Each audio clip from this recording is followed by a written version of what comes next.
Stephen Hawking said, "Success in creating AI would be the biggest event in human history. Unfortunately, it might also be the last, unless we learn how to avoid the risks." Good afternoon, everyone. My name is Gavin Wood, and I'm CEO of CyberLab. And thank you for joining us on this session today, and our conference panel on discussing AI and its use in cybersecurity.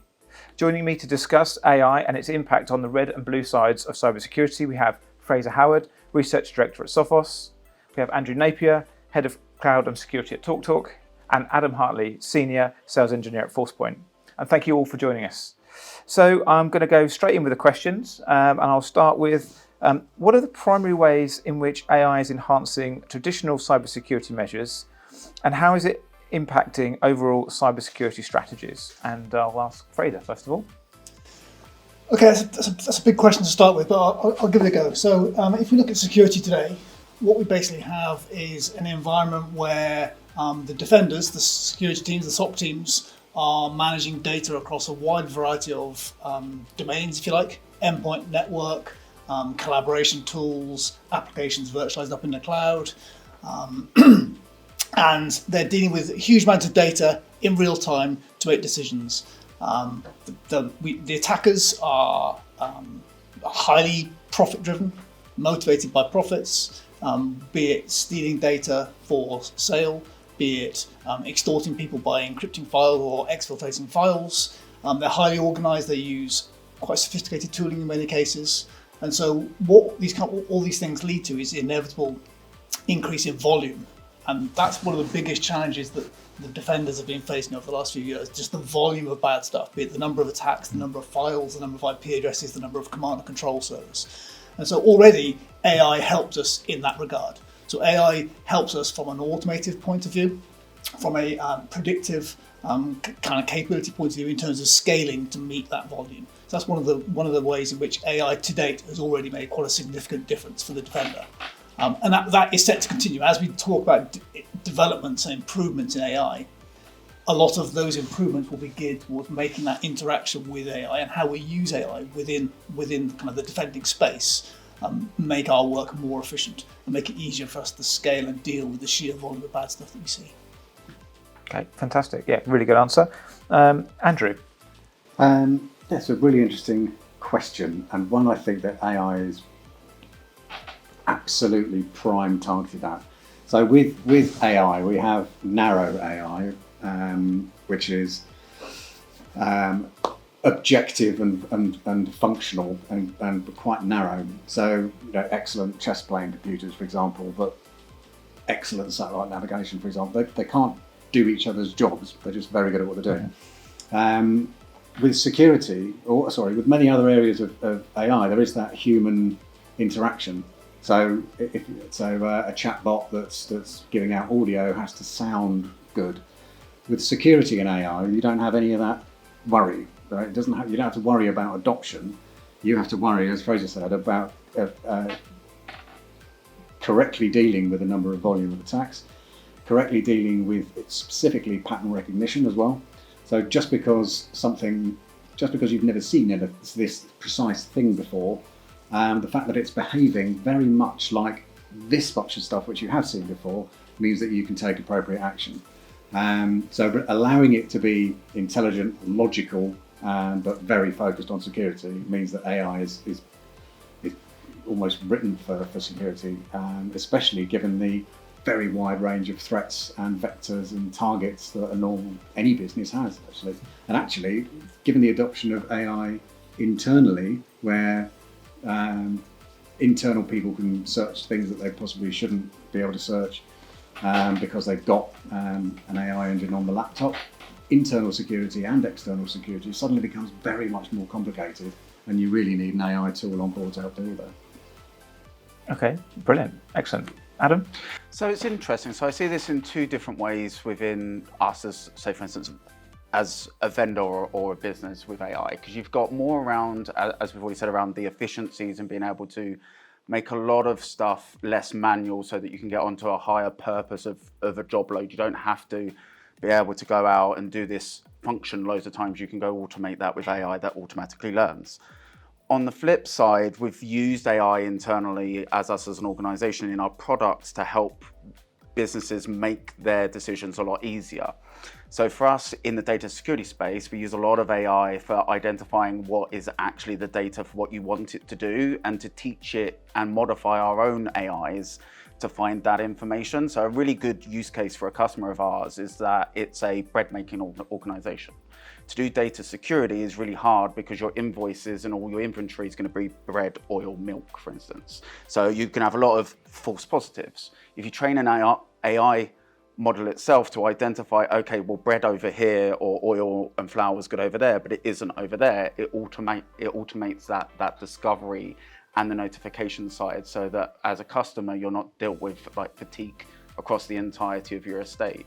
And that goes all the way to, say, for instance, a Microsoft who's using Copilot, for instance, which is a really topical thing at the moment, which is around using Copilot to do functions that you may not know as an IT admin, where IT admin staff levels are being reduced every day and you're expected to know more. It's about being able to elevate the admin teams and the engineering teams up to another level, and it helps doing that. But there are a lot of risks with doing that with AIs and leaving them untamed. Okay, that's interesting. So I think all three of you have described using AI to really take out that fatigue, analyse large amounts of data, and allow the focus to be where it needs to be. And I think that's a really good point. I think we'll come back to that in another question, actually. But my next question is, as AI evolves, cyber criminals will also use it to enhance attacks. Now, there's a couple of points to that. First of all, how might cyber criminals use AI to enhance their attacks? But also, how can our organisation stay ahead of AI in this, I guess, arms race? So, Andrew? Yep, it's a very good point, and it's something that will happen. You can't restrict the use of it. As you said, people are profit, attackers are profit focused, or they have a political agenda of some kind. So they will use it, they will get their hands on it. I think if you look at something as simple as password attempts, right? So if I'm trying to guess someone's password, or I'm an AI even trying to guess someone's password, might take me quite a lot of time. If that same AI can go through my entire social media history and look for repeated words, it might well find the name of my pet, and that might be a starting block onto an alphanumeric password, for example. So people need to make up passwords. I mean, I'm so guilty of this. Quite a lot of mine are the same. But Google manages something like 317 passwords for me. I can't.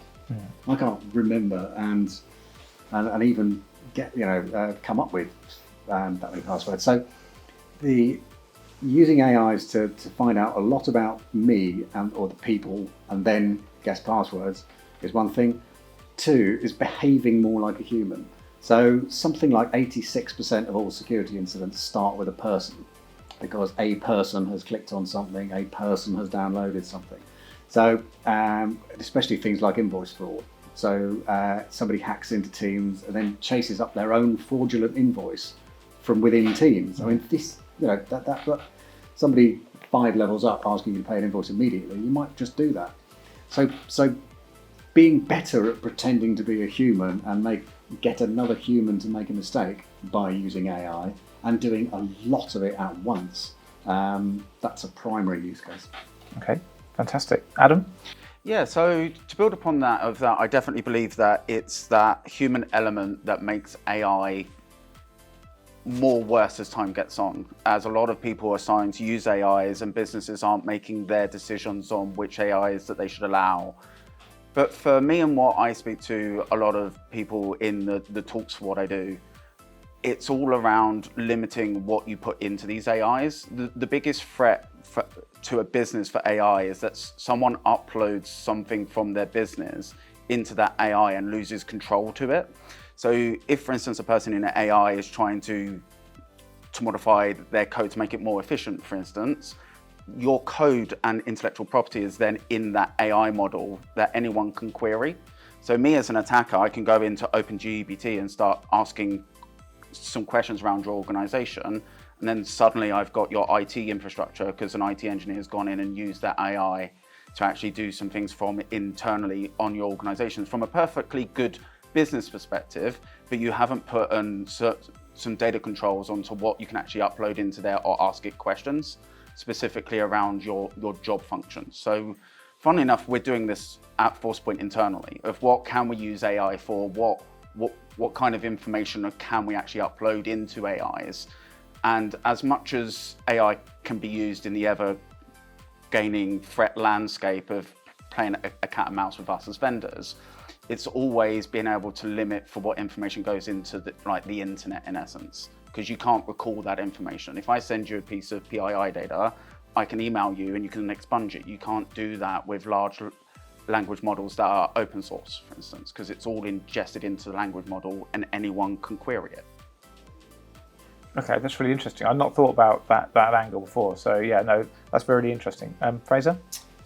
So I think the questions we get nowadays on AI tend to refer to the wave that we're all riding thanks to the generative AI that's kind of cropped up in the last 12 plus months, ChatGPT being the most prominent example. I think when we talk about generative AI, the key thing is, well, the clue's in the name, generative, like what's it good at? So it's trained on huge volumes of internet data such that it has the ability to understand context, to understand language, to understand the flow of language. And with that comes great power. And you can apply those kind of large language models to all sorts of applications. And so, but what it, at its core is actually really good at? Well, ChatGPT gives us the answer to that. It's really good at creating content, be it textual content, image content, or even kind of video content for kind of things like deepfake. And so how it could be applied today and how it is applied today by cybercriminals, the clue's there. So if you're thinking about social engineering, and so the lure, be it an email lure, a web page, SEO, whatever it happens to be, actually these types of tools are really good at creating that type of content. So gone are the days really, 10 years ago, people would fall for phishing campaigns where the fish email was riddled with typos and obviously not written by a native speaker in whatever language that was in. Well, that sort of mistake shouldn't be happening again because there's tools now freely available where somebody can construct nice, high-quality text that's more believable. So that's one aspect. And the second aspect, I think Andy's already touched on, and that's on the kind of reconnaissance and kind of profiling aspect. So we shouldn't regard AI just like a search engine, but actually for kind of profiling and doing the research. If you think about targeted attacks, there's a lot of investment for any cybercriminal or cybercriminal group in picking their target and then doing the necessary kind of reconnaissance in order to be able to construct and orchestrate their attack. And actually some of these tools make it almost certainly lower the bar quite significantly in terms of building that attack, because they can use these tools to go through reams and reams of somebody's LinkedIn history or Facebook history or whatever it happens to be to construct something that's much more believable as that lure, be it a link, be it an attachment, be it a phone call. So I think they're the two kind of key ways in which today's AI can make a significant difference to the attacker in terms of giving them more power. Yeah, excellent. So I was, there's been a lot of talk about how we would use the AI to generate content to help and enhance what bad actors are doing. I find it really, really interesting. So when ChatGPT and generative AI started coming out, there was all talk around the jailbreaking of those services to allow it to give you the data in the way that it's not supposed to get around the guardrails of those systems. But actually now, I was talking to someone the other day about fraud GPT. So actually someone's created a generative AI model specifically to help generate fraudulent requests. I mean, I think also the access to these tools is now unlimited. And even with a tiny bit of a technical detail, you can start to use these AIs to do malicious things, even though they're not designed to. And I think that's a really interesting way of bending kind of AI to the wrong side of cybersecurity, I guess, which again, I think is also pretty interesting. There is a funny story around the jailbreaking, kind of a funny story. So as you say, there's these concepts of jailbreaks, which allow the kind of ethics committees to work with these models and use them in a way that they're not intended to be used by kind of Joe public. But obviously these jailbreaks, they leak. And so actually a few of the tools that are out there on the dark web which are being sold by cyber criminals, who often, their level of scruples is quite low. They're actually scamming other cyber criminals by essentially selling scripts, jailbreak wrappers around existing ChatGPT. Right. So some of the tools that we see out there that again help build this whole hype about how the bad guys are using it, actually you have to dig quite carefully to see, are they actually creating something novel? Mm-hmm. In some cases they are, but in other cases they're just wrapping up existing public tools and just sneaking in these little jailbreaks to abuse ChatGPT basically. Wow, that's interesting. Yeah, I hadn't heard of that, but yeah, very good. I mean, the definition of the AI is to achieve an objective, a human objective, right? But not necessarily, instead of being programmed with loads of tiny little steps, you give it a load of data and an objective and it fills in the middle. So can it be used for nefarious purposes? Absolutely. You just give it the right or wrong objective. Yes. So I hadn't thought of that way of thinking about the information you're giving it and what you're expecting out. But you're absolutely right. And as they get more and more complex, the ability to chain the stuff together as well, to chain the request and chain the answers, and then form another answer off the back of that, again to get to your objective, I think is really, really, really incredible. And it's absolutely fascinating. And also, sorry, that my wife unfortunately was scammed. They'd so the first round is text goes out with £2.97 missing off your postage. So she paid the £2.97, right? So her number then gets graduated up into a premium list of targets, right? Soft targets. They then put together an email from HMRC that spoke about her ex-husband running a business, and due to him not paying tax, they were now chasing her. It was savage, and it was followed up by a phone call that displayed HMRC as the number, right? So that's quite a lot of work went into that. Yeah. Now, if I can get an AI to farm me a list of soft targets and do round one for me, then it's dark, really. It is, but it's also going back to the point made right at the beginning. They're using AI to filter down massive amounts of data. Yes. Whereas we're looking for attacks, they're looking for targets, and they're using the AI to filter down the targets to make it easier for them to select the people who are going to be most vulnerable to attack. Yes. So exactly the same way as we're using it. Interesting. Okay, so we've talked about the human being potentially the weakest point in cybersecurity, but they're also the strongest point, certainly when it comes to thinking around things, creating these models, creating these requests. So what role the question is what role does human expertise still play in cybersecurity? And even with the increasing reliance on AI, are there scenarios where human intervention is irreplaceable? And we'll start with Fraser. Yeah, so we get this question quite a lot, and it's kind of an inevitable question that follows on from AI. It's like, at what point will AI be the black box that solves the cybersecurity problem? And if you look back, in IT security for like 20, 30 years, every year, 2 years, whatever, there's a silver bullet touted, and there's a silver bullet and it comes along, there's lots of marketing hype for products that have these technologies built into them, and these silver bullets rarely turn or never turn into silver bullets. And I think AI is another, it's transformative, if you excuse the pun, it definitely will shape technology going forwards as it already is shaping technology today, but it isn't going to completely fundamentally change our approach to cybersecurity. As we touched on earlier on, what it is doing and will continue to do is make the defender teams more efficient and more able to focus on the key areas for focus. What it won't do is, I guess one way of describing it is if you think about a SOC team dealing with the data across a variety of kind of the different domains we've already discussed. Is that SOC team going to be AI assisted or AI driven? And I believe it'll be AI assisted. Yeah. AI will be used in a way that enables that team to work more efficiently and to have better capabilities to spot attacks. So preventative technologies are brilliant, but there'll always be a case for kind of detect and respond type capabilities as well. So the ability to kind of, the classic needle in a haystack, to spot that needle in a timely fashion and be able to respond to it in some meaningful time frame. And as your ability to process data, sift through data, and spot anomalies, if you like, increases, that capability increases. So that kind of areas where AI will come and really help. But there's several different examples of where the human skilled cybersecurity specialist is irreplaceable. One of which, and one area where AI still struggles today, is AI can make a decision. Let's suppose it's a simple scenario where AI makes a verdict about a file. It can't tell you why it made that verdict. And actually, in the world of cybersecurity, when a decision is made by whoever, human, machine, or whatever, often context, why was that decision made? That's really important for people, for the responders to actually deal with that situation on the ground. And so that's where a skilled human operator is absolutely invaluable. Brilliant. Yeah, excellent. Thanks very much. Andrew? I'm going to say exactly the same thing, actually. It's spotting exceptions and dealing with rules, and maybe dealing when there are no rules either. I mean, the machine has an objective. If you are dealing with a scenario which might not have a defined objective, it might have 3 or 4 slightly grey objectives, it's not very good, and that's where you need the human. There was a story of a commander in a nuclear missile silo during the Cold War who was given the command to launch because an attack had been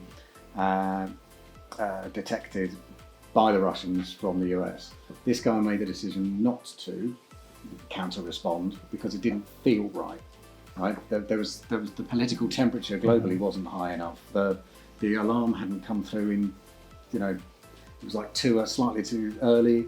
So that human is able to look at the picture in the round and then make a quality decision as to whether or not to launch a nuclear missile. I mean, it's a massive example, but the interpretation of all the different sorts of data and then to reach a context-based decision is not within the realms of the narrow AIs that we currently have. If we go to the world of general AIs, then quite possibly. But it's also about the rules that you give these things to work with. So if you imagine if you've got a house robot, right, and the house robot's looking after the kids, you're late home from work, you ask the house robot to feed the children, the fridge is empty, right? So the robot then looks around the house and sees the cat, right?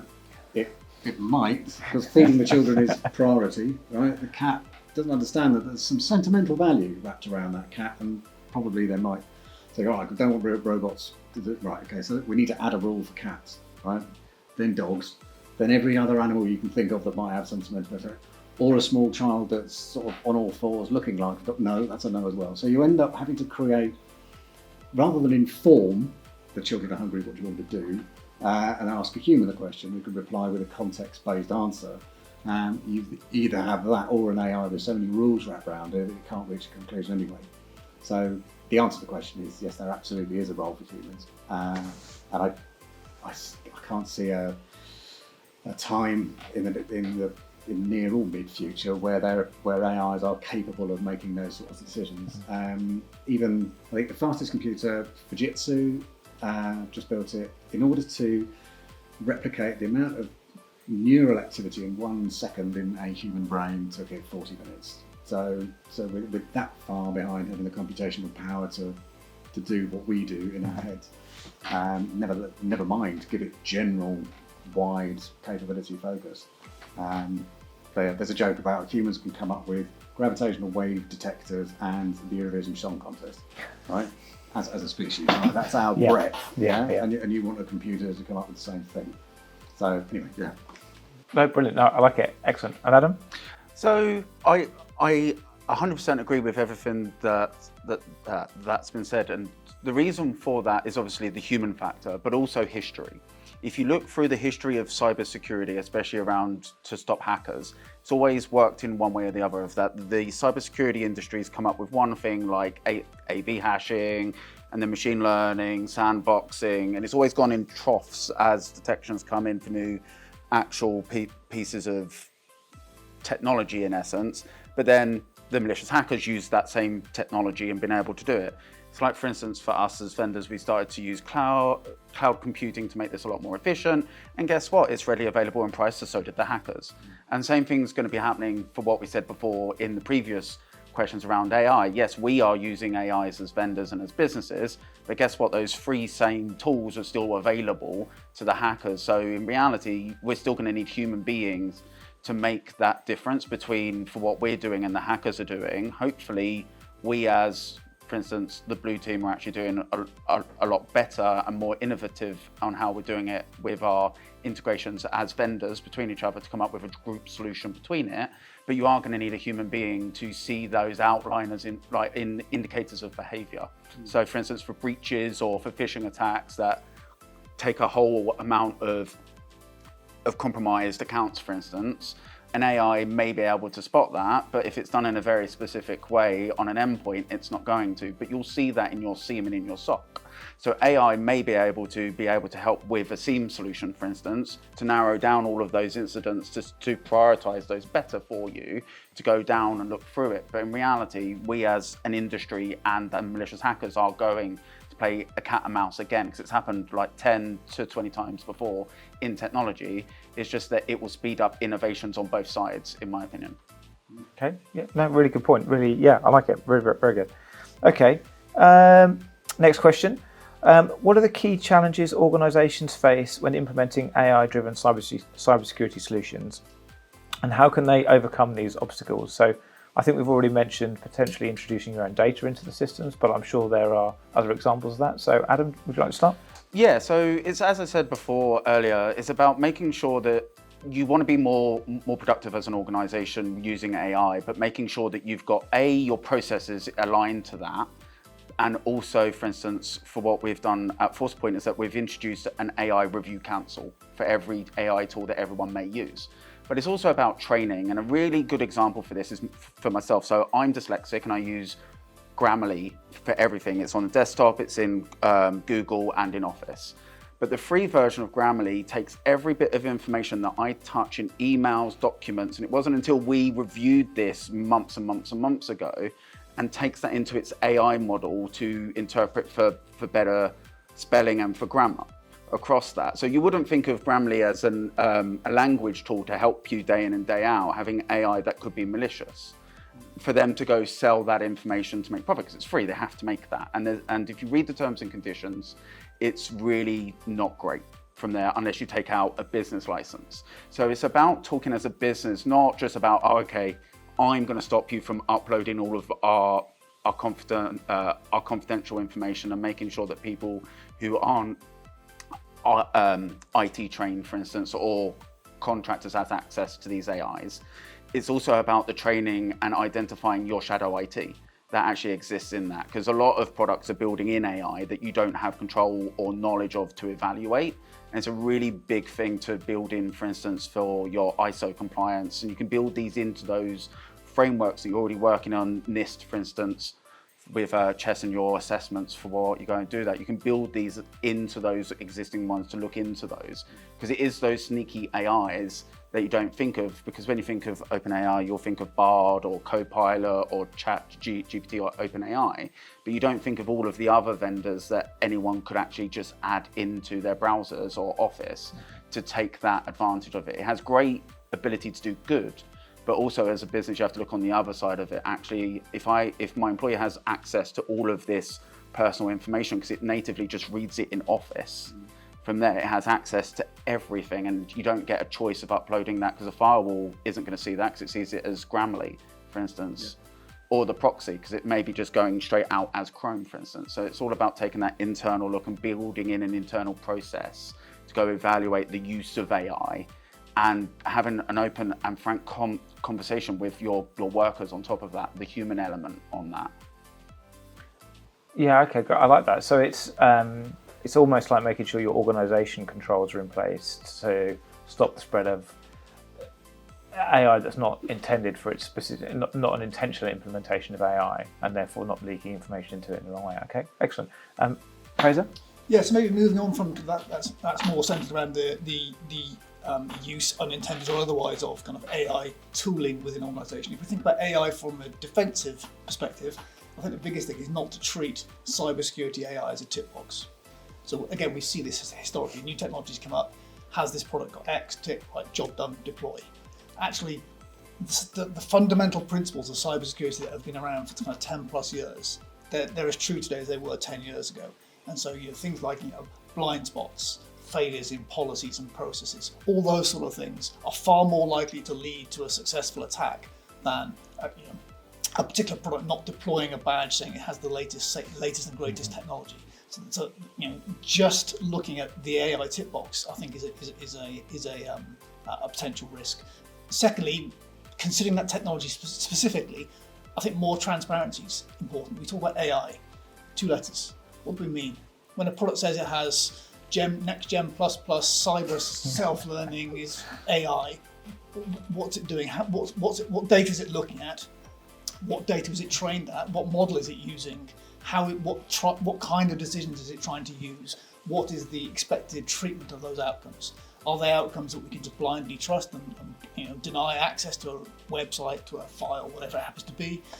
So transparency about what that technology is aiming to achieve and how you're going to use it in your organisation. I think that's a key part of it as well. Again, I have to say, one of the risks when we talk about any of these new technologies is kind of vendor hype, understanding the problem, understanding the technologies, having that transparency as I mentioned, but also having the ability to measure. So if I deploy a solution, how do I measure its efficacy? How do I measure whether the true positives, the true negative, the false negatives? That's critical. And one of the things we mentioned earlier on was one of the kind of limitations of AI is when a decision is made, why? What led to that decision? And that goes against the kind of the desire to have kind of full context to understand how a decision was made. And so that's one of the challenges that AI is still currently facing today. I think that's one of the ways for AI to properly be successful is to solve some of those kind of fundamental problems today. Yeah, excellent. I think that's a really valid point, and I think not just with AI cybersecurity solutions, but with any cybersecurity solution, getting that fundamental level, get the basics right. If you haven't got it on all your devices, you're never ever going to catch all of the threats. Visibility is absolutely key. Knowing what's in your estate is so important. And it doesn't matter if it does everything in the world. If you've left the door open, then you're still going to have a problem. So really, really important message. And Andrew? I'm just going to sort of echo what you both kind of said, really, in that where machines learn from data given to it, you need to be super careful that the data you give it represents your idea of best practice or where you think you want to be.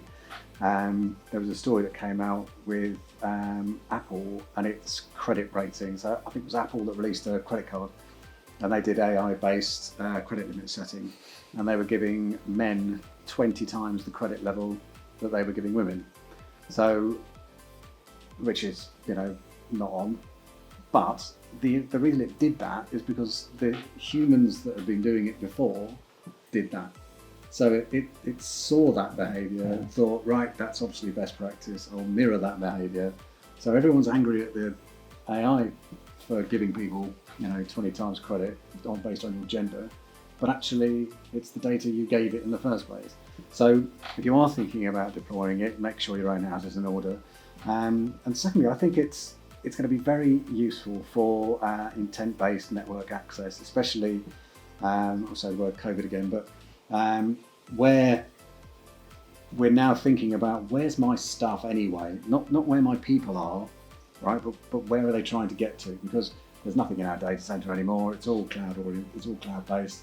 How do I secure that thing over there that if it's bring your own device, I may not have even seen that before, and I want to secure that access to something else that I don't touch. And this person could be anywhere, any time of day, on anything.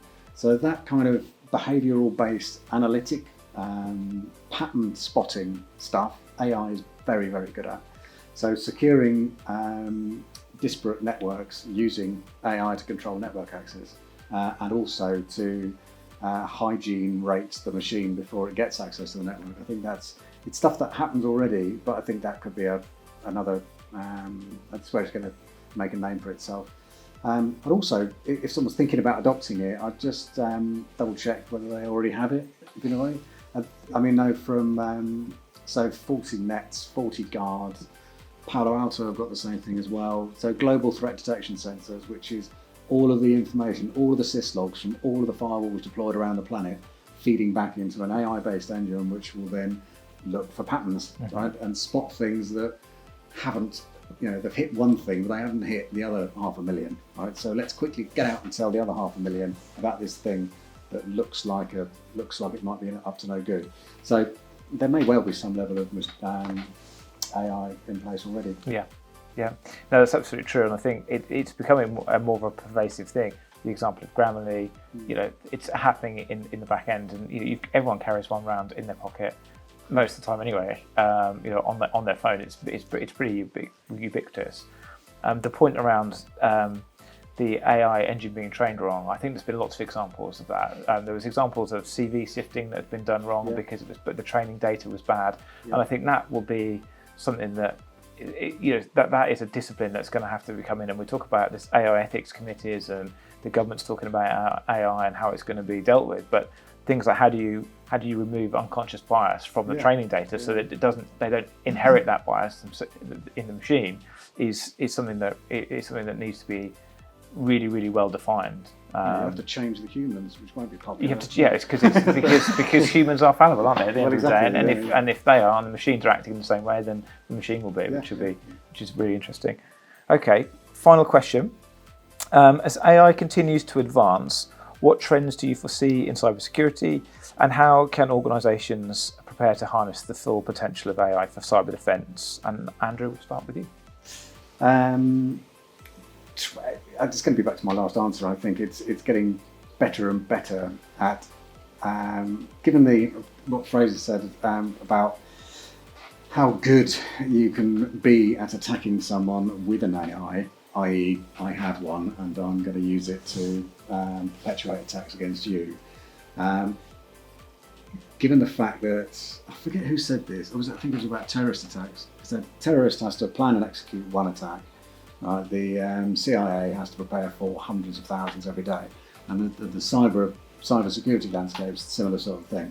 You've got to be ready for any possibility at any time, and if you're getting AI-based attacks inbound, you have to have something very capable of dealing with large volumetric and complicated and potentially completely new as well, because an AI can make something up that no one's ever seen before.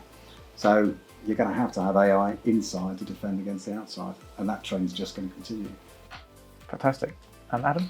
Yeah, so to carry that thought process on, because I think exactly the same way, you're going to be seeing less of it as a user tool as it is today to help you do your job, to be more automated.